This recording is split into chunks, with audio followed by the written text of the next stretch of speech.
NEET પરીક્ષાની ધાંધલીના કારણે દેશના 21 વિદ્યાર્થીઓએ આત્મહત્યા કરી છે. કોંગ્રેસ પક્ષ વતી અને અંગત રીતે આજે 21 વિદ્યાર્થીઓએ આત્મહત્યા કરવી પડી છે. એમને શ્રદ્ધા સુમન સમર્પિત કરું છું. આશાસ્પદ વિદ્યાર્થી, કારણ કે નીટની પરીક્ષા આપતા હોય એટલે સમજી શકાય કે તેજસ્વી હોય. પરિવાર પર આવી પડેલા દુઃખને ઈશ્વર સહન કરવાની શક્તિ આપે એવી ઈશ્વરને પ્રાર્થના કરું છું. આપણું દેશનું બંધારણ, ભારતનું બંધારણ દુનિયાભરમાં શ્રેષ્ઠ લેખિત બંધારણ કહેવાય છે. બાબા સાહેબ આંબેડકરની અધ્યક્ષતામાં ડ્રાફ્ટ બન્યો અને આઝાદીના સમયે નિસ્વાર્થ રીતે દેશ માટે જેઓએ કોઈ અપેક્ષા વગર લડતો લડી હતી એવા આપણા એ પૂર્વજોએ, મહાન આત્માઓએ દેશની સંવિધાન સભામાં બેસીને જે બંધારણ બનાવ્યું એ બંધારણમાં કેટલાક મૂળભૂત અધિકારો મળ્યા. બાબા સાહેબ આંબેડકરે કહેલું કે આ મૂળભૂત અધિકાર એ બંધારણનો આત્મા છે. આ બંધારણના મૂળભૂત અધિકારમાંનો એક અધિકાર છે વાણીની સ્વતંત્રતા, અભિવ્યક્તિની સ્વતંત્રતા, કોઈ પણ હથિયારો વગર શાંતિપૂર્ણ ધરણા, પ્રદર્શન, દેખાવો, રેલીઓ, સરકારની નીતિઓ પસંદ ન હોય તો એના વિરુદ્ધ પણ અવાજ ઉઠાવવાનો દેશના દરેક નાગરિકને બંધારણીય અધિકાર પ્રાપ્ત થયો છે. આજ સુધી ક્યારેય પણ ન બની હોય એવી ઘટનાઓ વારંવાર બને છે. કદાચ કોઈ વડીલ જૂના પત્રકાર મિત્રો હશે અથવા આપ એને પૂછશો તો ખ્યાલ આવશે.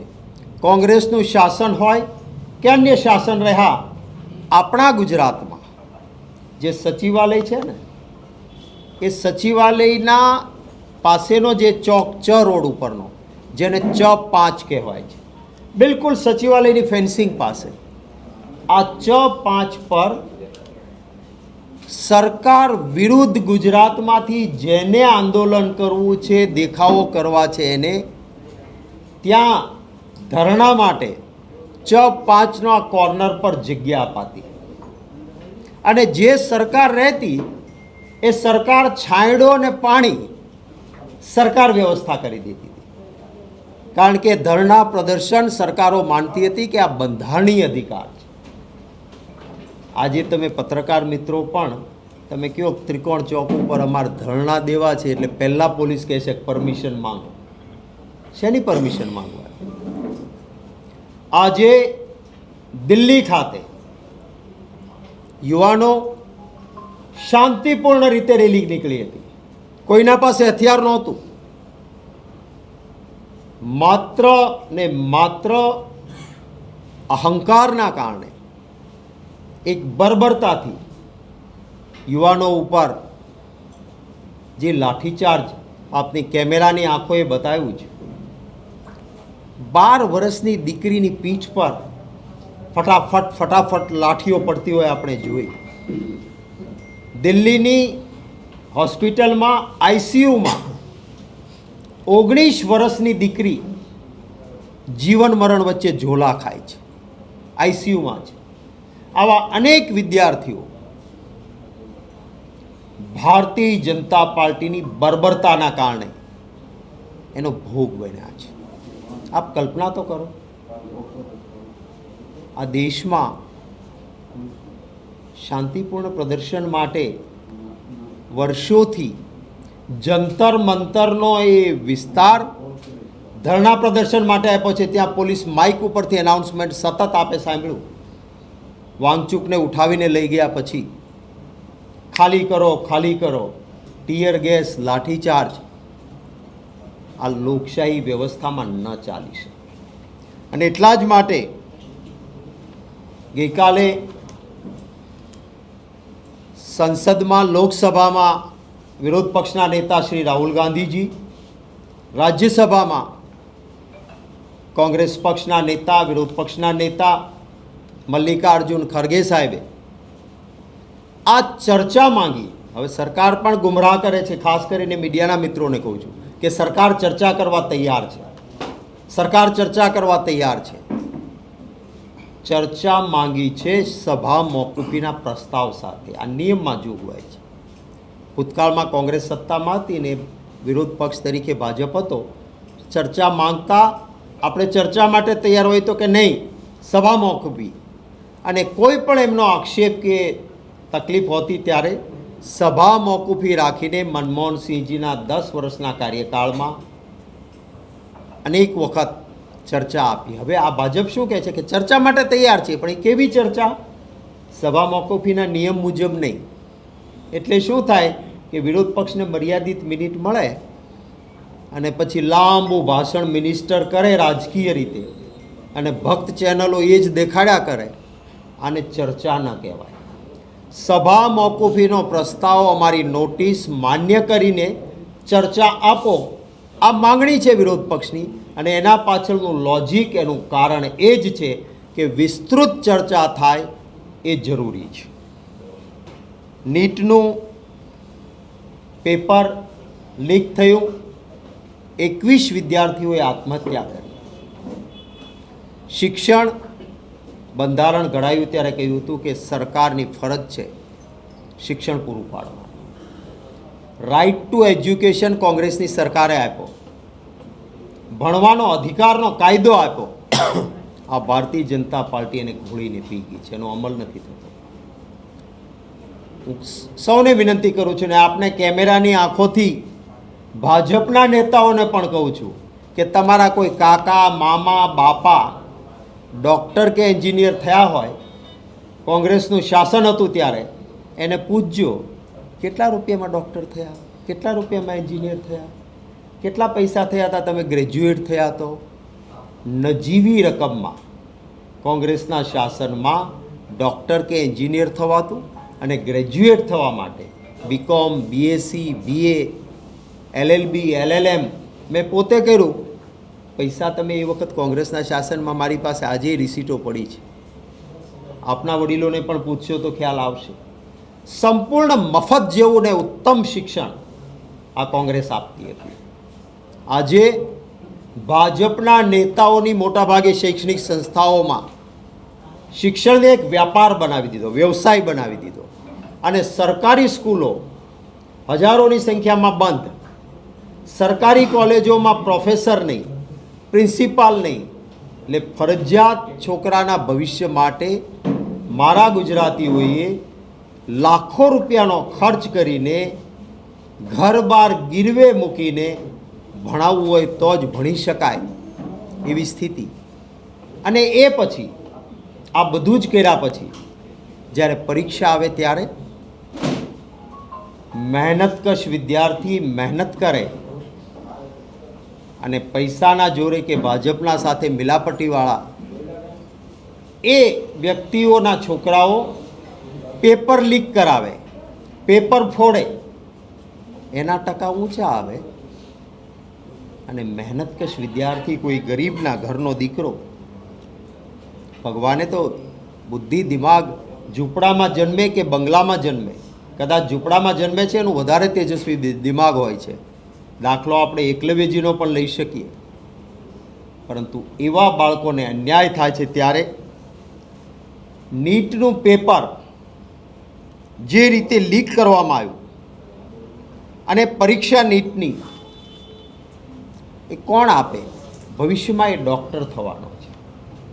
જે માણસ પૈસાના જોરે પેપર લીક કરાવીને ડૉક્ટર બનશે, તેજસ્વી વિદ્યાર્થીને બાજુમાં રાખીને, એ ડૉક્ટર આવતા દિવસોમાં જે કોઈ લોકોના જીવન સાથે ચેડા કરશે, એટલા માટે પણ ગંભીરતા છે. 22 લાખ વિદ્યાર્થીઓએ નીટની પરીક્ષા આપી હતી. ફરી પરીક્ષા લેવાની. આપ કેટલાક મિત્રોએ, ઇન્વેસ્ટિગેટિવ જર્નાલિઝમ કરનારા મિત્રોએ પણ એના ખર્ચનો આંકડો મૂક્યો હતો.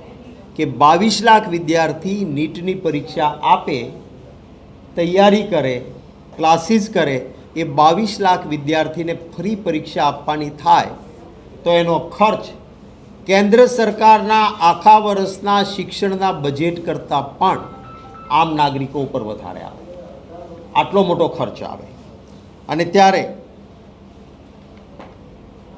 વિદ્યાર્થીઓને થતા અન્યાય સામે રાહુલ ગાંધીજીએ એક જવાબદાર વિરોધ પક્ષના નેતા તરીકે છાત્રો કી ગુંજ અને મુદ્દો ઉઠાવ્યો.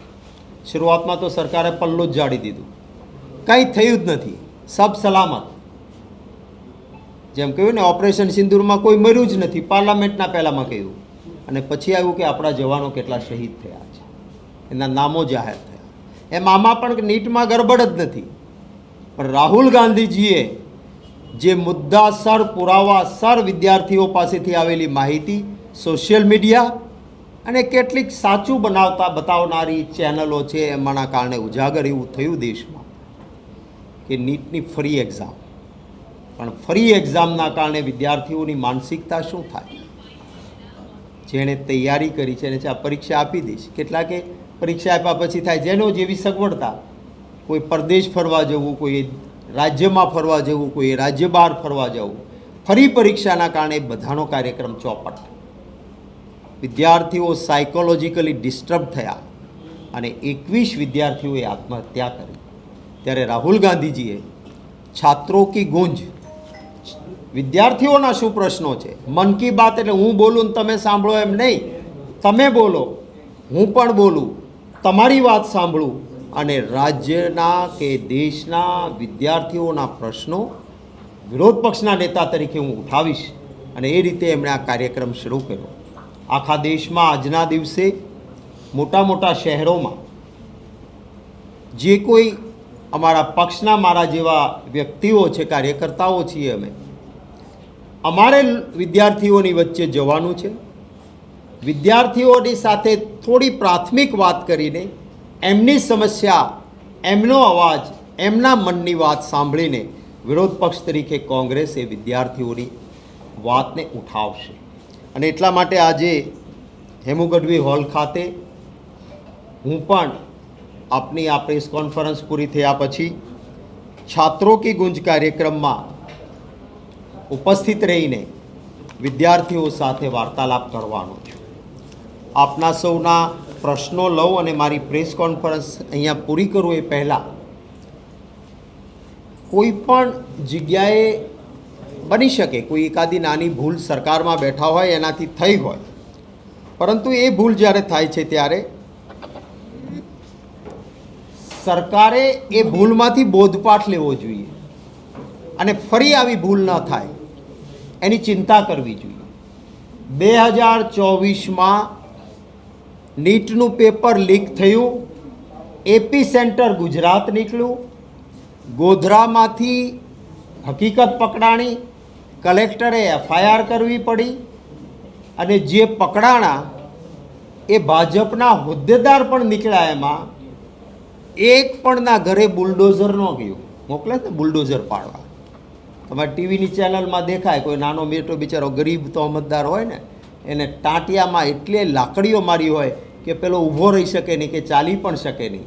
આ ગોધરામાં નીટમાં જે પકડાયા એને ભાજપને ફંડ આપ્યું હતું એ સંસ્થાએ, એટલે એને ત્યાં બુલડોઝર ના ગયું, એના કોઈના ટાંટિયા ન ભાંગ્યા. અને 2024માં મેં પાર્લામેન્ટમાં નીટના પેપર વિશે વાત કરી હતી. ત્યારે સરકારે જો બોધપાઠ લીધો હોત તો ફરી નીટનું પેપર 2026માં આ રીતે લીક ન થયું હોત. હું મારી એ વખતની થોડી સેકન્ડની વિડીયો છે आपने बताविश અને એ પછી આપની प्रश्नों के बारे में बाहर के स्टेट के लड़कों को सेंटर कहा गया कि गोधरा के ये 2 सेंटर का आप ऑप्शन दो. गोधरा के वो 2 सेंटर का ऑप्शन लेके ब्लैंक चेक 7 लाख कैश दिया गया. और करने वाले कौन थे माननीय सभापति महोदय? वो उस एक एजुकेशन इंस्टीट्यूट का प्रिंसिपल को एरिया का सुपरवाइजर बनाया एक टीचर को सेंटर का बनाया और दोनों ने मिलके, ये सर क्या होता है नीट के एग्जाम में, नीट के एग्जाम के अंदर जो OMR सीट होती है, ऑप्टिकल मार्किंग रिकग्नाइजेशन सीट, माने आपको ब्लैक कलर में टिक करना है, कंप्यूटर में पेपर जाएगा, मार्क्स मिल जाएगा। उसको कहा गया कि आपको जिसमें आता है उतना ही टिक करो, बाकी ब्लैंक छोड़ दो। और फिर कलेक्टर ने FIR क्यों की? क्योंकि उसके पास CCTV फुटेज आए कि जो पार्सल जाना था कुरियर में बैंक के थ्रू, उसको हाईवे के एक रेस्टोरेंट में रोक के, जिससे सेटिंग हुई थी, उनके पेपर्स निकाले, वहां पे टिक की, 710 में से 710 मार्क्स मिल जाए, उस तरह का अरेंजमेंट था। और उसीलिए कलेक्टर ने कहा कि हाँ, this is the right document, right proof, और उन्होंने FIR करवाई। और FIR के बाद ये सारी चीजें बाहर निकल के सभापति महोदय आई है। हम कंसर्न है सर, एक गरीब का बेटा मेहनत कर रहा है, एग्जाम देने जाता है, और उसकी हालत, एक पैसे वाले का बेटा नीट में लाखों रुपया देके अगर एडमिशन ले लेगा, उस गरीब की बच्ची की हालत क्या होगी, उसके लिए मैं कंसर्न हूं और इसलिए कह रहा हूं। और ये जो करने वाले लोग हैं, वो करने वाले लोग बहुत बहुत बड़े लोग हैं। मैं खुद एक एजुकेशन मिनिस्टर रहा हूं सर। गुजरात की परंपरा, महात्मा गांधी जी के स्टेट की परंपरा ये रही कि प्राइवेट इंस्टीट्यूट में कोई मंत्री इसका इनॉग्रेशन में नहीं जाएगा, क्योंकि कल को अफसर वो प्राइवेट इंस्टीट्यूट गलत करेगी तो उसको कैसे रोक पाएगा। कभी भी हम नहीं जाते थे। मुझे दुख है कि ये जो इंस्टीट्यूट गफले में पकड़ी गई, उसका चेयरमैन आज जेल में है। उस इंस्टीट्यूट की ब्रांचेस को ओपन करने के लिए वहां की राज्यसभा की एक सांसद, बाद में यूपी की लोकसभा की सांसद बनी, मंत्री थी, वो इसी स्कूल की जो आज जेल में है, और नीट का बड़ा घोटाला हुआ, वहां पे जाके उन्होंने उस स्कूल को इनॉग्रेट किया था, जो कि अमेठी से चुनाव जीती थी, लोकसभा में इस बार हारी, वो जाके वहां पे पहुंची हुई थी। ये सभापति महोदय, मैं नाम नहीं ले सकता हूं, मैं नहीं लेना चाहता हूं, जो यहाँ नहीं है। और इसमें एक दूसरा आदमी, जिसका मैं कोई वर्णन नहीं करूंगा, सिर्फ इतना ही कहूंगा, दूसरा एक एक्यूज जो जेल में है, वो सत्ताधारी पक्ष के माइनॉरिटी सेल का वाइस प्रेसिडेंट है, जो नीट के एग्जाम में जेल के अंदर है। और आखिरी बात करके मेरी बात समाप्त करता हूं कि ADR का रिपोर्ट है सर, ADR माई नेता करके वेबसाइट पे सारी सच्चाई रखता है। उसमें है कि जो नीट की धांधली में गोधरा में इंस्टीट्यूट पकड़ी गई, उसने आज की रूलिंग पार्टी सेंट्रल गवर्नमेंट की को फंड दिया था, दान दिया था, पैसा दिया था। तो जब ऐसा होगा तो यही होगा। धन्यवाद सभापति महोदय। મેં આ વાત 2024ની જ્યારે નીટની પેપર લીક થયું ત્યારે આ બધી હકીકતો આપી.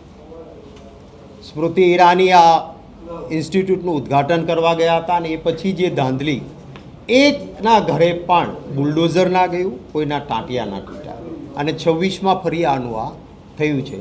આપના કોઈ સવાલો હોય તો એનું સ્વાગત છે.